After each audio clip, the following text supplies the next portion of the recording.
to Isaiah 60 to 63, 62. You guys need to go and read that. It's powerful because we're not in the time of fulfillment of that. Isaiah 60 to 62.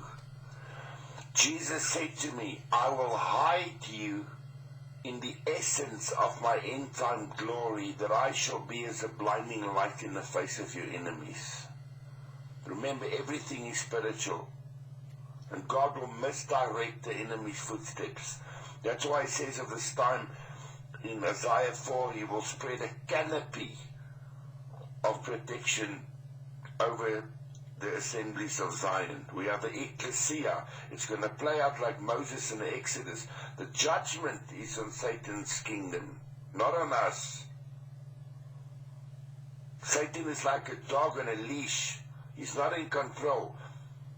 And my Father said to me with so much joy in my spirit that he's going to give the dragon the whipping of his life through the manifestation of his sons.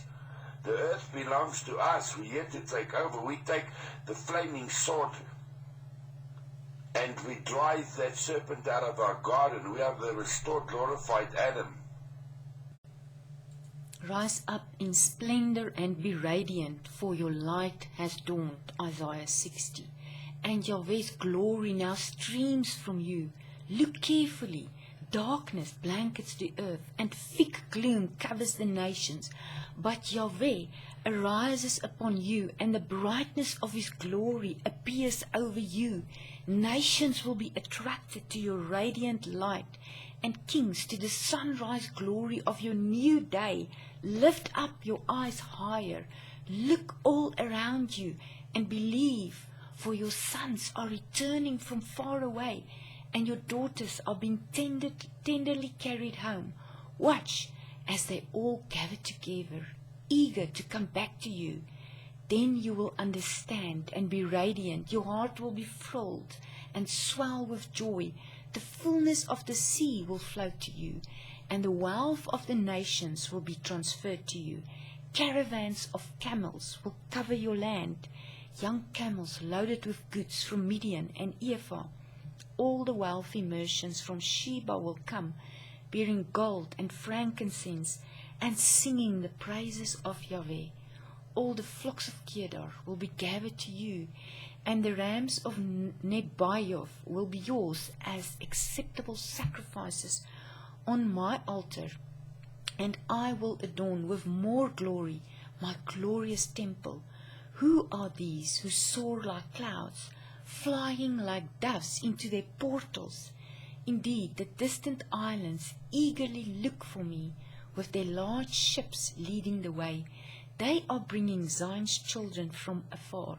They come with offerings of silver and gold to honor the name of Yahweh, your God, the Holy One of Israel, for he has glorified you.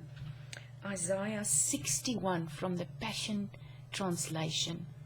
The mighty spirit of Lord Yahweh is wrapped around you, because Yahweh has anointed me as a messenger to preach good news to the poor. He has sent me to heal the wounds of the broken-hearted, to tell captives, you are free, and to tell prisoners, be free from your darkness. I am sent to announce a new season of Yahweh's grace and a time of God's recompense on his enemies, to comfort all who are in sorrow, to strengthen those crushed by despair, who mourn in Zion, to give them a beautiful bouquet in the place of ashes, the oil of bliss instead of tears, and the mantle of joyous praise instead of the spirit of heaviness. Because of this, they will be known as mighty oaks of righteousness, planted by Yahweh as a living display of his glory. They will restore ruins from long ago and rebuild what was long devastated. They will renew ruined cities and desolations of past generations. Foreigners will be appointed to shepherd your many flocks.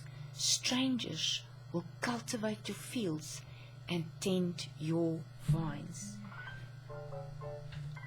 Isaiah 62, Passion Translation. For Zion's sake, how can I keep silent?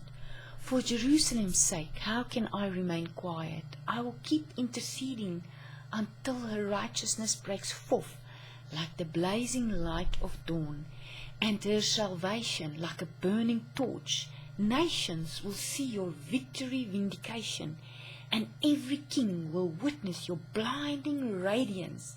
You will be called by a brand new name, given to you from the mouth of Yahweh himself.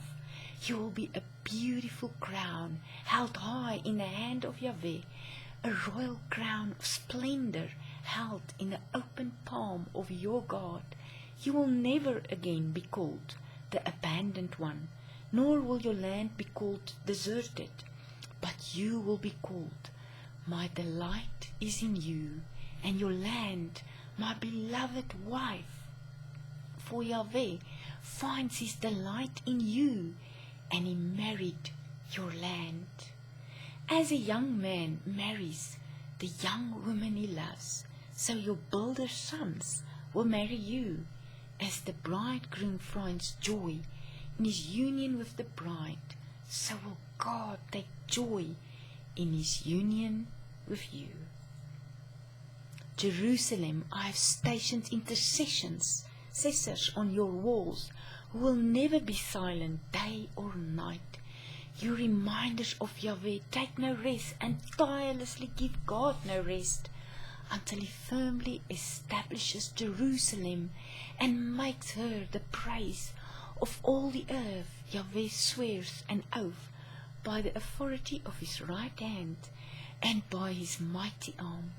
I will never again give you new grain as food for your enemies, nor will foreigners drink your new wine that you worked hard to produce.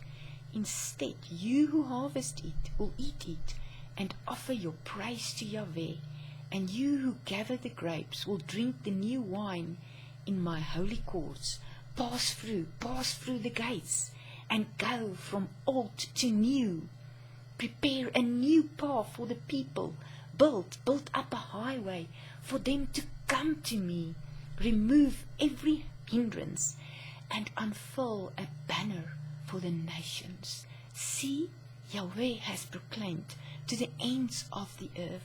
Tell my daughter Zion, look, here comes your deliverer. See, he's bringing his reward, and his recompense goes before him. They will be called his holy people, the redeemed of Yahweh, and you will be known as those whom God loves, a city not abandoned.